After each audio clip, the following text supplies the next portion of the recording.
हाय मित्रों, जय श्री कृष्ण, जय माताजी। आज एक बार फरी આપણે આપણા બ્લોગની અંદર મારા મિત્રના ઘરે ભજનમાં અમે કાલ સાંજે ગયા હતા। ઘરે ભજનનું આયોજન કરેલું હતું અને અમારો ખાસ મિત્ર ગામનો મિત્ર હતો, તો અમે બે મિત્રો કાલ સાંજે ભજનમાં ગયા હતા।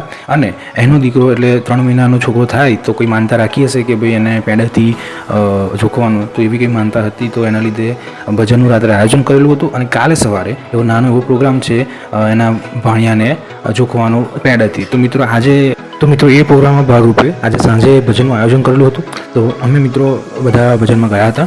તો જીવનમાં કરેલા જેટલા પણ પાપો છે એને નાશ કરવા માટે એકમાત્ર એવો ઉપાય એટલે કે હરિનું ભજન કરવું।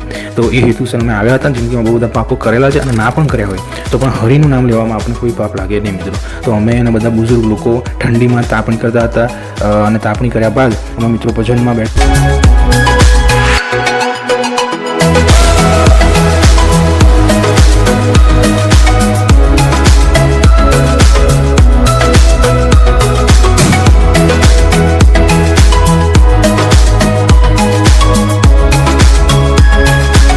અને ભજન હરિનું કરતા હતા એના પહેલાં જ્યારે આપણે જઈએ છીએ ભજન પહેલાં પ્રસાદીનો લાભ લેવો જોઈએ।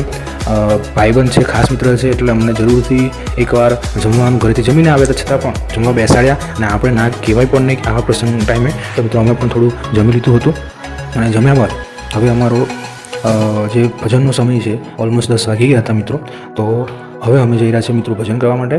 તમે પણ ચલો અને જિંદગીમાં કરેલા જેટલા પણ પાપો છે બધાનો નાશ કરવા માટેનો એકમાત્ર ઉપાય એટલે કે હરિનું ભજન કરવું મિત્રો।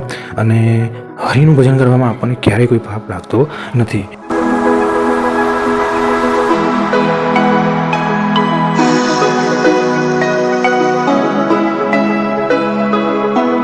તો મિત્રો આ તમે જોઈ શકો છો કે હવે આપણો ભજનનો ટાઈમ થઈ ગયો છે, ભજન કરવા બેસી ગયા છે અને અમે પણ ભજનનો આનંદ લીધો હતો। તો મિત્રો તમે પણ ખાસ કરીને ક્યારે પણ આવા મોકો મળે છે તો જરૂરથી ઇન્વોલ્વ થજો।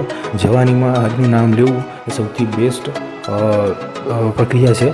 ઘરડા થયા પછી નામ લેવું એના કરતાં જવાનીમાં જ ભગવાનનું નામ લઈ લેવું કે ઘરડા થયા ત્યારે કોઈ તકલીફ થાય નહીં મિત્રો। અને બીજી ખાસ વાત કે રાત્રે ભજન તો હતું પણ સવારે જે મેઇન પ્રોગ્રામ હતો એ સવારે હતો કે એના ભાણિયાને અથવા અમે એમ કહી શકીએ કે અમારા ભાણિયાને કાલે સવારે પેંડાથી ઝોકવાનો હતો। તો એ જે પ્રોસેસ છે, પ્રક્રિયા છે, ગામડામાં અવારનવાર ચાલતી હોય છે અને તમે જો જોઈ ના હોય તો એન્ડ સુધી જરૂરથી જોજો। હવે તમે આપણે એ પ્રક્રિયા જોવા જઈ રહ્યા છો મિત્રો કે છોકરાને એટલે કે બાળકોને કોઈ માનતા રાખી હોય તો આપણે એને સાકરથી, પેંડાથી, આ બધી વસ્તુથી ઝોકતા હોઈએ છીએ મિત્રો। તો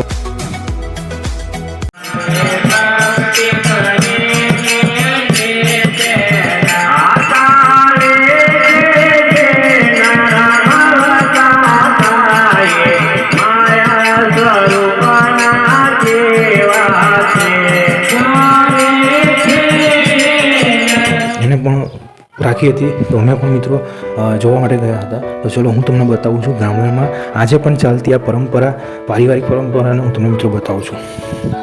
તો મિત્રો આ તમે જોઈ શકો છો કે આજે મારો મિત્ર ઘરે જ તાજવા લાવીને એને સરસ શણગારીને, આપણે મિડલ ક્લાસ લોકો છીએ એટલે આપણે તો આ રીતે જ નાના મોટા તહેવારો એન્જોય કરતા હોઈએ મિત્રો। તો મારો પણ મિત્ર છે, અમે પણ બધા ગયા હતા।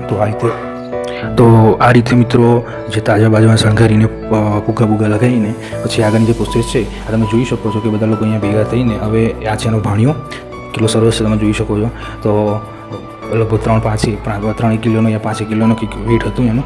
તો એને એક બાજુ રાખીને અને બીજી બાજુ પેંડાથી એને ઝોકવાનો હોય છે। તો આવી મિત્રો પરંપરા હોય છે ગામડાની અંદર, આજે પણ ચાલે છે, લોકો ખુશથી। મિત્રો વિડીયો ગમ્યો હોય તો please like, share, subscribe. Good bye, take care.